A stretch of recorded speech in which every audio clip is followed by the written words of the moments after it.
কি অবস্থা মনা? ভাবতেছো জীবনে কি করলাম? আসো এই ভিডিওতে দেখাই জীবনে কি করলাম। হঠাৎ করেই দেখি একটা বাগানের ভিতরে আগুন জ্বলতেছে। ভাবলাম কি এটা, ধারে গিয়েই দেখা যাক।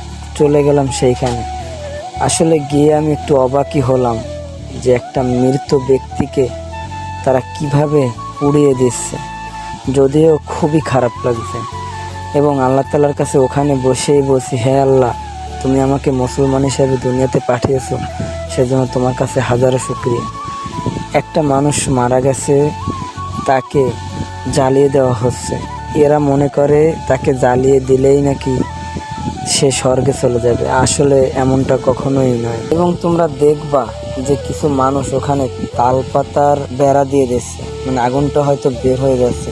এবং আমি এখান থেকে একটা জিনিসই খোঁজার খুব চেষ্টা করতেছি, সেটা হচ্ছে মানুষটার দেহ। আসলে আমি দেহটা কখনোই খুঁজে পাচ্ছি না, এজন্য জুম করতেছি এই দেহটা কোথায় আছে।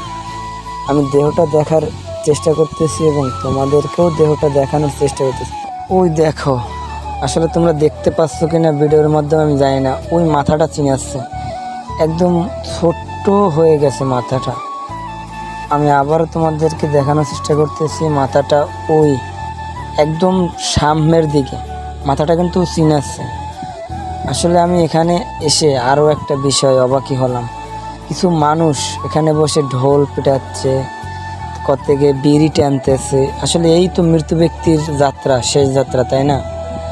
তো কিসের এত অহংকার মানুষ মানুষের নিয়ে করে, আমি বুঝি না। এখান থেকে আমি একটা শিক্ষাই পেলাম যে আমাদের মুসলমানরা হাজার হাজার গুণে ভালো আছে।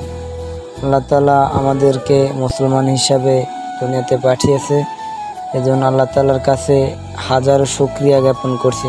আলহামদুলিল্লাহ।